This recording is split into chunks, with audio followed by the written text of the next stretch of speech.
Halo Tribuners, kali ini ada Mufti Fauzia kembali menemani Anda di Tribun Travel Update edisi hari Rabu 1 Desember 2021 Tribuners. Mengawali bulan baru di Desember ini, Mufti akan memberikan sejumlah informasi dan juga rekomendasi untuk mengisi waktu luang dan juga berlibur bersama dengan keluarga, kerabat, bahkan orang tersayang. Disampaikan secara langsung bersama dengan sejumlah reporter kami di beberapa daerah, inilah Tribun Travel Update selengkapnya. Untuk mengawali informasi kali ini, Mufti akan mengajak Tribuners untuk kulineran menikmati makanan khas Kabupaten Ogan Ilir, Sumatera Selatan. Makanan khas ini adalah kemplang. Jalila yang merupakan salah satu pembuat kemplang di Desa Tanjung Atap ini memberikan informasinya. Dengan peralatan tradisional, Jalila ini membuat kemplang setiap hari untuk dikirim ke beberapa toko yang ada di dalam maupun luar desa. Nah, untuk lebih menjaga aromanya, selain menggunakan kayu bakar, ia juga menggunakan panasnya pasir.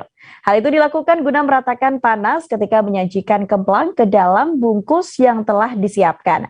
Untuk tahu bagaimana kelezatan dan juga informasinya, sudah ada rekan kami Agung Dwi Payana dari Tribun Sumsel. Halo, selamat sore Agung. Selamat sore rekan Mufti dan juga Tribuners. Baik, rekan Agung, bisa diinformasikan rekan Agung bagaimana sebenarnya proses dari awal pembuatan kemplang panggang pasir ini, Agung? Ya, proses pembuatan kemplang dengan cara dibakar menggunakan pasir ini merupakan salah satu produk camilan khas Desa Tanjung Atap, Kecamatan Tanjung Batu, Kabupaten Ogan Ilir, Sumatera Selatan. Adapun proses pembuatan kemplang ini, yakni bahan-bahannya dari tepung sagu, kemudian ikan gabus, dicampur dengan air mendidih dan ditambahi garam serta penyedap rasa hingga dibentuk pipih bulat tipis dan kemudian dijemur selama sehari penuh hingga mengering, dan selanjutnya kemplang mentah ini dibakar dengan menggunakan pasir pilihan yang terjaga kualitas dan higienitasnya. Mufti. Baik Agung, tadi disebutkan bahwa pasir ini memang diambil dari tempat yang berbeda dan memang berkualitas. Lalu mengenai pasirnya ini didapatkan dari mana dan bagaimana prosesnya sehingga bisa dijadikan media memanggang kemplang, Agung? Ya, pasir ini bukan sembarang pasir seperti material bangunan begitu yang didapatkan di sembarang tempat di daratan. Namun pasir ini diambil dari dasar perairan rawa di desa setempat, yang mana Ogan Ilir sebagian wilayahnya merupakan daerah rawa sehingga tidak sulit untuk menemukan pasir yang dijadikan bahan untuk memanggang kemplang ini. Jadi setelah diangkat dari dasar perairan rawa, pasir ini kemudian dipaparkan dan dijemur hingga benar-benar kering.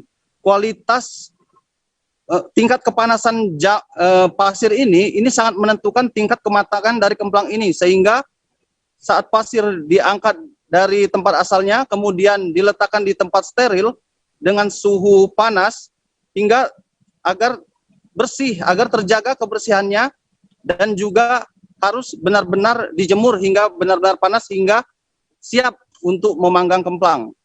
Mufti. Baik Agung, lalu apakah camilan ini menjadi salah satu makanan atau camilan favorit dari warga desa setempat, Agung? Ya, benar sekali, ini merupakan camilan yang dibuat secara turun-temurun. Jadi warga desa setempat, Desa Tanjung Atap itu meneruskan kebiasaan dari orang tua mereka terdahulu yang bisa dibilang saat ini istilahnya usaha mikro kecil menengah atau UMKM. Dan salah satu camilan tradisional ini dibuat sendiri oleh warga desa dengan peralatan tradisional, dipasarkan ke wilayah-wilayah sekitar Ogan Ilir dan juga Palembang serta daerah lainnya di Sumatera Selatan. Mufti. Baik Agung, ini untuk memasak dari kemplang ini menggunakan media berupa pasir. Bisa diinformasikan sebenarnya apa alasan warga ini menggunakan pasir sebagai salah satu cara untuk mengolah, dan apakah ada alasan tertentu, Agung? Ya, jadi sebenarnya metode memanggang kemplang ini ada beberapa macam. Ada yang memang dipanggang di atas bara, dan juga memang yang unik ialah menggunakan media pasir. Nah, ini berdasarkan cerita dari warga Desa Tanjung Atap bahwa dahulu orang tua mereka tidak sengaja menjatuhkan kemplang mentah yang dibuat menggunakan campuran tepung tapioka dan ikan tadi, tidak sengaja menjatuhkannya ke pasir saat akan memanggang kemplang. Ternyata setelah dibiarkan, kemplang tersebut mengembang di saat terjatuh di atas pasir di tengah suhu yang panas.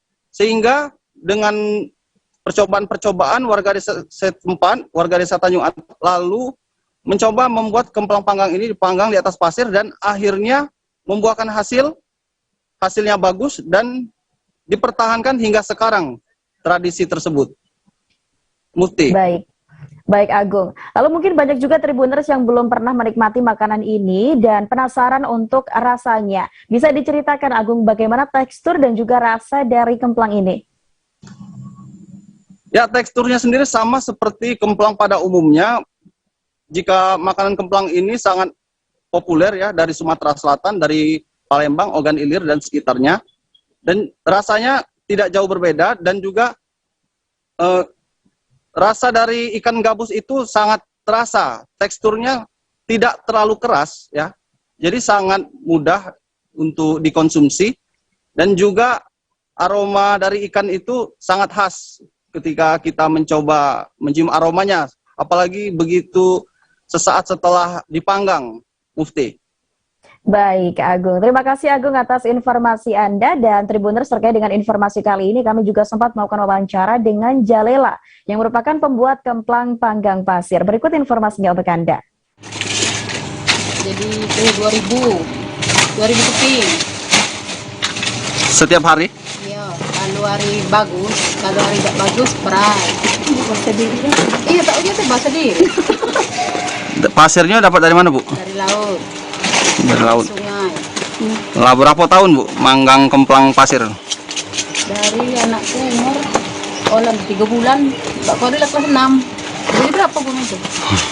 Lama, Bu. Ya, Ini jualnya ini berapa rupiah? jualnya 100-nya 20 Dijual kemana, Pak? di warung. Ada di luar OI? Ada. Di mana daerahnya? Tapi ngambil Bu, ngambil ke rumah. Ada yang ke Palembang, Poligon. Setiap hari habis itulah berarti? Kadang habis, kadang tak habis. Baik Tribuners, mari kita lihat pesona keindahan dari objek wisata Pantai Pulau Datok di Kecamatan Sukadana, Kabupaten Kayong Utara. Pengembangan dan juga penjagaan keutuhan sebuah objek wisata terus dilakukan oleh pemerintah setempat. Bahkan dampak dari aktivitas pengunjung yang datang dapat memberikan feedback yang baik, terutama dalam membantu para pelaku UMKM atau pelaku usaha di sekitar kawasan wisata. Selain pengembangan di masa pandemi COVID-19 ini, para pengunjung diharapkan membantu para pendatang tentunya dalam meningkatkan aktivitas ekonomi di sekitar tempat wisata. Dan pastinya wisata ini bisa menjadi salah satu objek yang bisa dikunjungi bersama dengan keluarga, kerabat, bahkan sahabat dan bisa mencocok untuk menjadi salah satu rekomendasi untuk Anda Tribuners yang ingin menikmati wisata alam di sana. Untuk tahu seperti apa tempatnya, sudah ada rekan kami Jovi Lasta dari Tribun Pontianak. Halo, selamat sore Jovi. Halo, selamat sore rekan Mukti. Baik, rekan Jovi. Bagaimana bisa diceritakan suasana aktivitas masyarakat di objek wisata di Pantai Pulau Datok, Kabupaten Kayong Utara ini, Jovi? Nah, bisa saya sampaikan bahwa aktivitas ataupun suasana di objek wisata Pantai Pulau Datok, tepatnya di Kecamatan Sukadana, Kabupaten Kayong Utara, Kalimantan Barat itu tidak terlalu ramai ya. Dan juga tidak adanya kerumunan yang ada di sekitar objek wisata itu sendiri. Nah, tentunya ini diharapkan ya bagi kesadaran masyarakat ataupun pengunjung yang datang ke Pantai Pulau Datok untuk tetap tidak berkerumun dan menyebabkan kerumunan yang ada di sana seperti itu. Nah, terkait hasil pemantauan saya bahwa kondisi ataupun suasana di sekitaran pantai ini sendiri lengang ya, seperti ada di video yang ada saat ini yang ditampilkan bahwa ini situasi masyarakat yang menikmati panorama ataupun potret pesona Pantai Pulau Datok. Nah, tentunya pantai ini merupakan salah satu pantai yang patut dikunjungi oleh setiap tribuners ya yang datang ke Kabupaten Kayong Utara, karena pantai ini tepat berada di pusat Kabupaten Kayong Utara, Kalimantan Barat. Kembali rekan Mufti. Baik, Jovi. Dan terkait dengan kira-kira hal menarik apa yang ada di lokasi yang dapat dinikmati oleh pengunjung, bisa diceritakan seperti apa, Jovi? Nah, terkait dengan hal-hal menarik apa saja yang disuguhkan oleh pantai ini, tentunya panorama alamnya ya. Tentu dilihat di sekitarnya itu sendiri ada bukit-bukit yang berada di sekeliling Pantai Pulau Datuk itu sendiri, maupun zona pantainya ya, seperti itu.